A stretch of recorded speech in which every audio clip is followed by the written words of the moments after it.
Hello बच्चों, आज मैं आपको कक्षा 9वीं जिसका विषय है गणित, इसकी वर्कशीट नंबर 41 कराऊंगी, जिसकी तिथि मेरे पास 7 अक्टूबर 2020 है। ठीक है, आज की वर्कशीट में हम करेंगे घन और घनाभ का आयतन, मतलब वॉल्यूम। ठीक है, कि ये कितना स्थान लेता है वो बताता है ये। ठीक है, देखो चलिए देखते हैं हम यहाँ लिखा है कि हमें एक खाली घनाभकार बक्सा दिया गया है। ये रहा वो खाली घनाभकार बक्सा। ठीक है, आकृति 1 देखें, वही लिखा है यहाँ पर। ठीक है ना। अब हम पता लगाते हैं कि दिए गए बक्से में कितना स्थान या फिर स्पेस है। अब मुझे क्या करना है, इस बक्से का ना स्पेस देखना है कितना है। तो कैसे देखूं, यह पता लगाने के लिए हमने एक घन लिया जिसकी भुजा की लंबाई 1 मात्रक है। ठीक है, मैंने एक घन लिया, ये रहा वो आकृति 2 में, ये रहा। ठीक है, इसकी भुजा कितनी है, 1 मात्रक। ठीक है, अब मैंने क्या किया, घनाभकार बक्से द्वारा घेरे गए स्थान को मापने के लिए हमने उस 1 मात्रक लंबाई वाले घन को भरा। हमने क्या किया, देखो ये जो घन है ना, ये हमने इस घनाभकार बक्से में भर दिए, मतलब उतने डाल दिए जब तक ये पूरा नहीं भरा। ठीक है, अब मुझको ये बताना है, ये देखो ये भरे हुए ये रहे आपके पास आकृति 3 में। ठीक है, ये मैंने डाल दिए। अब मुझको ये बताना है कि इस बक्से को पूरा भरने के लिए कितने घनों की जरूरत पड़ेगी, मतलब आपको ये कितने चाहिएंगे कि ये पूरा भर जाए।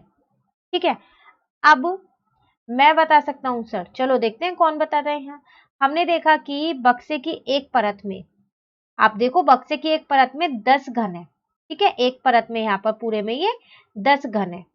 तो इसलिए पूरी तरह से भरने के लिए हमें ऐसी 3 परतों की आवश्यकता होगी।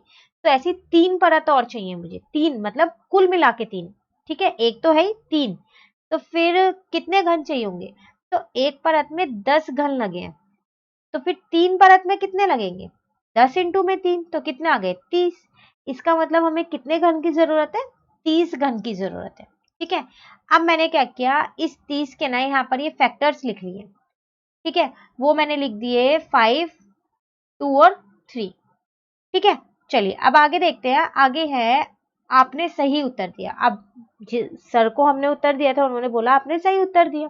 ठीक है, तो अब क्या पता चला हमें, इस बक्से की लंबाई 5 मात्रक, चौड़ाई 2 मात्रक और ऊंचाई 3 मात्रक है।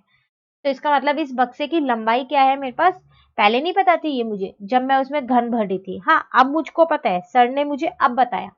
ठीक है, लंबाई 5 मात्रक, चौड़ाई 2 मात्रक और ऊंचाई 3 मात्रक है। ठीक है, तो अतः बक्से द्वारा घेरे गए स्थान में 30 घन आएंगे।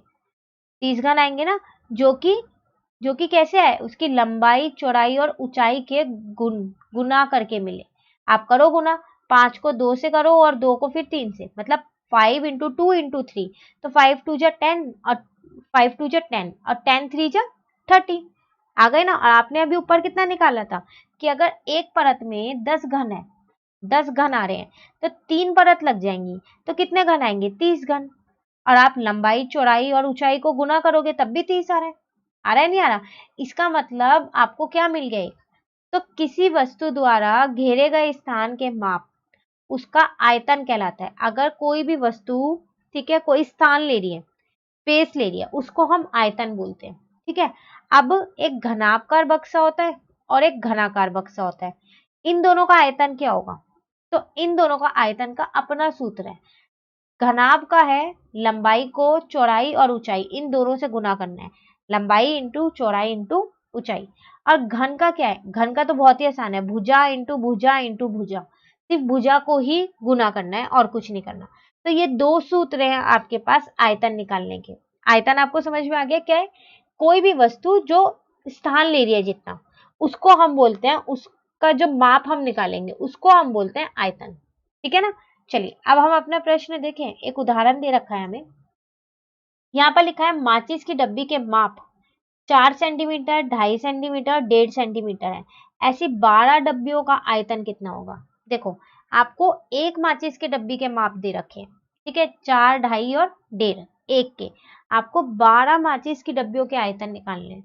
तो आप क्या करो, पहले ना एक माचिस के डब्बे का आयतन निकाल लो। वो तो हम निकाल सकते हैं घनाभ का आयतन जैसे निकालते हैं, लंबाई गुना चौड़ाई गुना ऊंचाई। तो वही मैंने यहाँ किया, पहले यहाँ लिख दिया लंबाई इतनी है, चौड़ाई इतनी है और ऊंचाई इतनी है। ठीक है। अब मैंने एक डब्बी का आयतन निकाल लिया, L into B into H, सबको गुना किया तो मेरा 15 आ गया।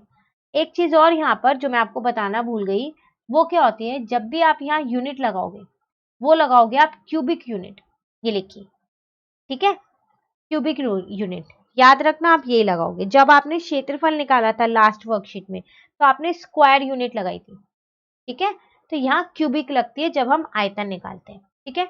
चलो, तो एक डब्बे का आयतन तो आ गया ना 15, तो आपको कितनी डब्बियों का निकालना है, 12 का, तो आप इसको 12 से गुना कर दो, जो आपका एक डब्बे का आयतन आया 12 से गुना किया तो कितना आया 180, तो आपका 12 डब्बियों का आयतन आ गया 180 सेंटीमीटर में क्यूबिक, ठीक है।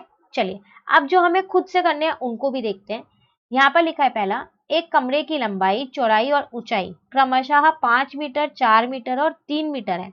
कमरे का आयतन ज्ञात कीजिए। देखो, आपको एक कमरे की लंबाई भी दे रखी है, चौड़ाई भी और ऊंचाई भी। तो सबसे पहले तो हम यहाँ पर लिख लेते हैं कि हमको एक लंबाई दे रखी है कितनी, 5 मीटर, ठीक है, चौड़ाई भी दे रखी है हमको, वो हमको कितनी दे रखी है चौड़ाई, वो दे रखी है 4 मीटर, और 3 मीटर कुछ और दे रखा है, वो क्या है, ऊंचाई। तो चलो फिर हम ऊंचाई भी लिख देते हैं, वो भी दे रखी है, ठीक है। मुझे क्या निकालना है, कमरे का आयतन निकालना है। तो पहले मैं अपना सूत्र लिख दूं, ठीक है। तो देखो, कमरे का आयतन क्या होगा, कमरे का आयतन का सूत्र कैसे निकालूं, लंबाई, ठीक है ना, गुना चौड़ाई, ठीक है ना, गुना ऊंचाई, ठीक है। तो 5 इंटू 4 इंटू 3, तो 5 4 जा 20, 23 जा कितना होगा 60, इसका मतलब 60 मीटर क्यूब आपका आयतन आ गया, ठीक है ना। चलो, अब दूसरा प्रश्न देखें। एक घनाकार डिब्बे का किनारा या फिर भुजा 10 सेंटीमीटर लंबाई है, ठीक है, किनारा का किनारा 10 सेंटीमीटर है, डिब्बे का आयतन ज्ञात कीजिए। तो अब यहाँ घनाकार है, तो क्या करें, अब आप घनेकार का सूत्र लगा दो, घन का। तो क्या था, चलो दूसरा देखते हैं। सबसे पहले मैं भुजा देखती हूँ, मुझे कितनी दे रखी है, वो मुझे 10 सेंटीमीटर दे रखी है, एक बार चेक कर लेते हैं, दे रखी है ना 10 सेंटीमीटर। अब आप क्या करोगे, डिब्बे का आयतन निकालना है ना, तो डिब्बे का आयतन, ठीक है, वो क्या होगा, भुजा गुना में फिर भुजा, फिर गुना में फिर भुजा, यही तो सूत्र था। तो 3 बार 10 को गुना करना है, ठीक है ना। तो हमने 3 बार 10 को गुना किया तो कितना आया 1000, और यहाँ पर क्या आएगा आपका सेंटीमीटर क्यूबिक। यूनिट लगाना बहुत जरूरी है, अगर आपने ये नहीं लगाया ना तो एग्जाम में आपके नंबर कट जाएंगे, ठीक है, तो इसको जरूर लगाना। तो ये था आपका प्रश्न 2।